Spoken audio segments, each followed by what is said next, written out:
Assalamualaikum warahmatullahi wabarakatuh. Alhamdulillah nahmaduhu wa nasta'inuhu wa nastaghfiruh wa na'udzu billahi min syururi anfusina wa min sayyiati a'malina may yahdihillahu fala mudilla lahu wa may yudlil fala hadiya lahu. Asyhadu an la ilaha illallah wahdahu la syarika lahu wa asyhadu anna Muhammadan abduhu wa rasuluh.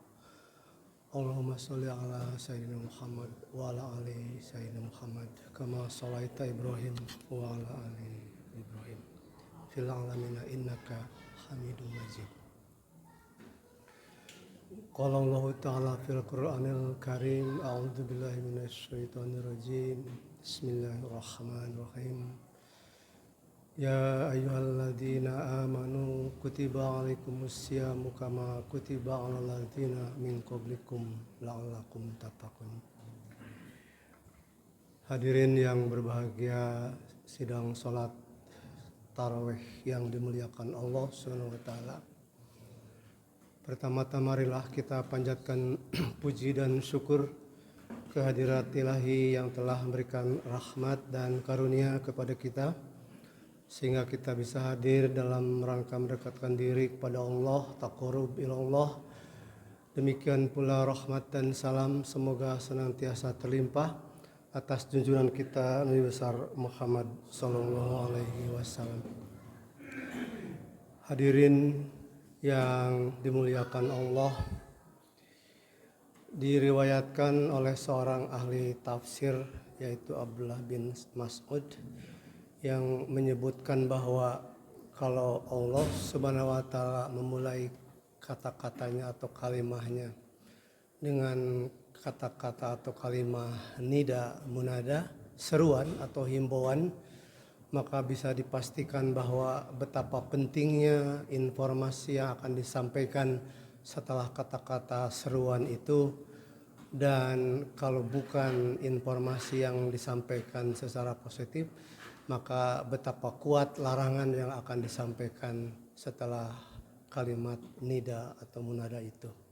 Sehingga pada saat disebut ya ayyuhalladzina amanu, wahai orang-orang yang beriman, ada seruan kepada orang-orang yang beriman, dan Allah memutuskan memberikan himbauan atau seruan kalimat nida itu hanya kepada orang-orang yang beriman, yang memang orang-orang yang akan memikul tanggung jawab dan kewajiban kalimat atau kata-kata atau tugas yang akan dibebankan setelah panggilan itu.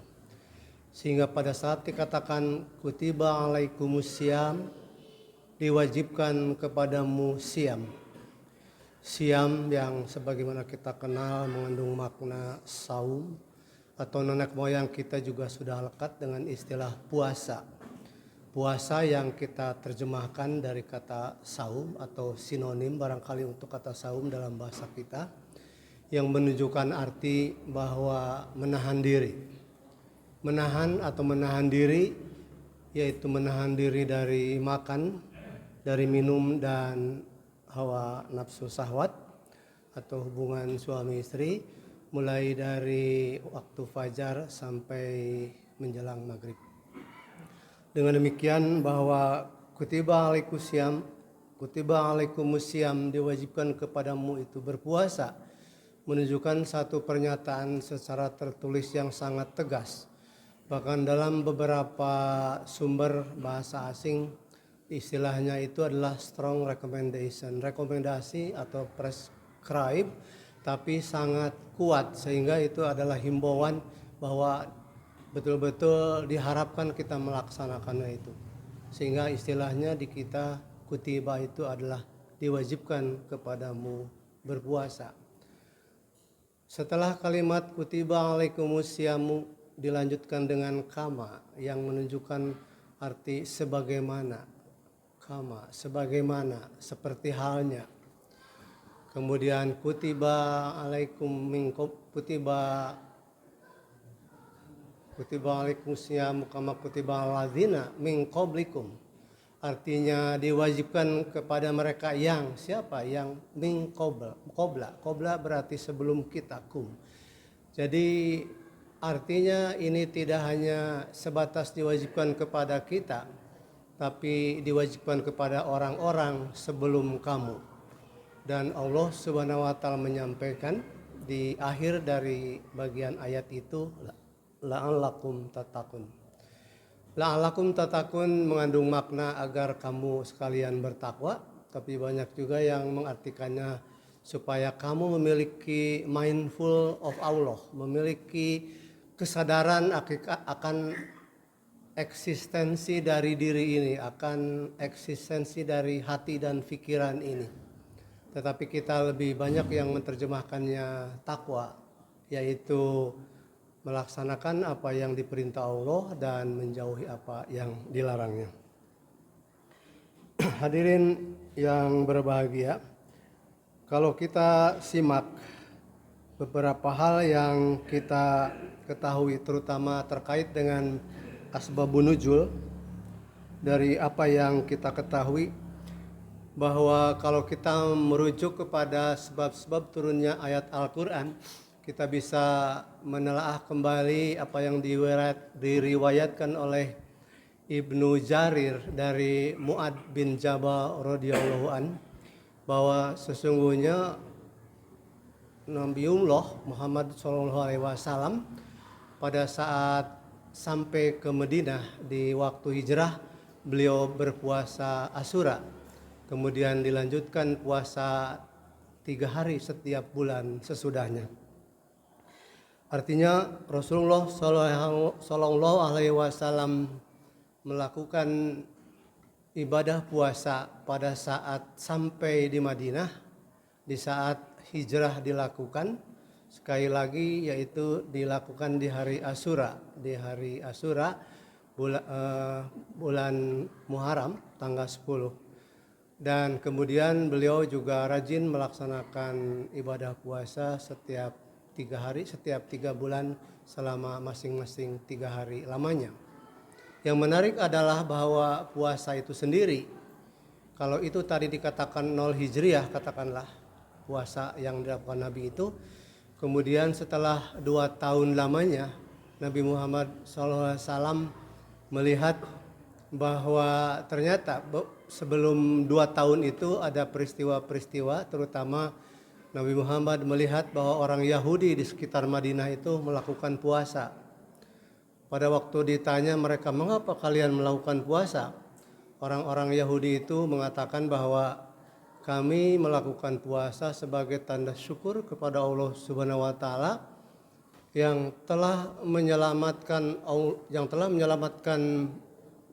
Nabi Musa beserta pengikutnya dari kejar-kejaran Fir'aun dan kaumnya yang dolim itu. Sehingga kami selalu memperingati peristiwa itu untuk mewujudkan rasa syukur, dan itu dilakukan puasa setiap tanggal 10 Muharram setiap tahunnya. Maka setelah itu Nabi Muhammad SAW juga memerintahkan kaumnya untuk melakukan puasa Asyura, puasa tanggal 10 Muharram. Hadirin yang berbahagia, di bagian yang setengah dari kalimat yang tadi dikatakan bahwa kutiba alal ladzina min qablikum, bahwa ini puasa ini diwajibkan juga kepada orang-orang sebelum kamu, sebelum golongan kamu. Puasa yang menunjukkan kemampuan untuk pengendalian diri, puasa yang menunjukkan menahan diri. Bahkan di dalam suatu riwayat dikatakan dari Ibnu Majah bahwa asyamu nisfu sabr. Siam itu separuh dari sabar. Berarti dengan berlatih berpuasa, maka kita secara otomatis kita juga berlatih menahan diri, berlatih untuk menjadi lebih sabar. Dan kesabaran ini barangkali menjadi kekhasan yang ada, yang muncul di dalam puasa, sebagaimana juga yang telah dilaksanakan oleh orang-orang yang terdahulu. Seperti hanya di dalam kitab Taurat, puasa itu memang tidak dijelaskan secara rinci, Tapi dalam kitab Taurat disebutkan puasa itu termasuk yang dipuji-puji dan dianjurkan. Kemudian Nabi Musa alaihissalam juga melaksanakan ibadah puasa selama 40 hari. Kemudian dalam Injil tidak ada penjelasan rinci tentang tata cara beribadah puasa. Tapi kita kenal bahwa Nabi Isa alaihissalam juga menyarankan puasa malah dilakukan secara diam-diam. Bahkan orang Kristen sendiri memiliki hari-hari tertentu berpuasa dan mereka punya istilahnya puasa besar, yaitu menjelang terjadinya hari Paskah. Kemudian bangsa-bangsa terdahulu yang lainnya, semisal bangsa Mesir kuno, itu juga melaksanakan ibadah puasa, tapi lebih banyak diutamakan pada kaum perempuan. Demikian pula kaum Romawi pada waktu itu melaksanakan ibadah puasa. Kemudian yang menarik adalah yang dilakukan oleh Nabi Zakaria beserta Bunda Maryam, ibunya Nabi Isa. Beliau berdua juga melaksanakan ibadah puasa, tapi Nabi Zakaria melakukan ibadah puasanya itu tidak persis seperti kita, karena beliau itu Nabi Zakaria juga bukan hanya makan dan minum, tapi puasa dari bercakap-cakap. Ini yang menarik, bahwa beliau berpuasa juga dari berbicara, sehingga betul-betul tidak mengeluarkan kalimat atau berbicara dengan teman atau dengan sesama umat. Jadi dari situ kita bisa melihat bahwa betapa puasa yang banyak dilakukan orang terdahulu, termasuk juga orang Hindu dan Buddha, itu memang betul ada puasa yang dilakukan sebelum zamannya kita. Orang Hindu dan Buddha misalnya melakukan puasa juga, bahkan para biksu juga berpuasa. Mereka para biksu itu berpuasa sehari semalam. Tetapi pengertian sehari semalam itu adalah puasa yang dimulai dengan tengah hari. Tengah hari puasa, kemudian semalam full puasa, lanjut lagi sampai setengah hari lagi. Itu yang mereka maksud 1 hari 1 malam. Dan puasanya itu menarik bagi kita karena mereka tidak berpuasa dari makan, tapi boleh minum. Jadi para bisu itu masih bisa minum selama mereka berpuasa. Itu barangkali Bapak Ibu dan hadirin sekalian, bahwa ada bukti-bukti bahwa di zaman yang lalu min qablikum, semasa sebelum kita itu sudah diberikan kewajiban dilakukannya puasa, dan segala sesuatunya itu baik yang diwajibkan kepada kita maupun bukti-bukti yang telah dihadirkan yang mewajibkan kepada orang-orang terdahulu sebelum kita, semuanya itu adalah la'allakum tattaqun, agar kita menjadi orang-orang yang bertakwa. Demikian, mudah-mudahan adalah guna dan manfaat. Billahi taufik wal hidayah. Wassalamualaikum warahmatullahi wabarakatuh.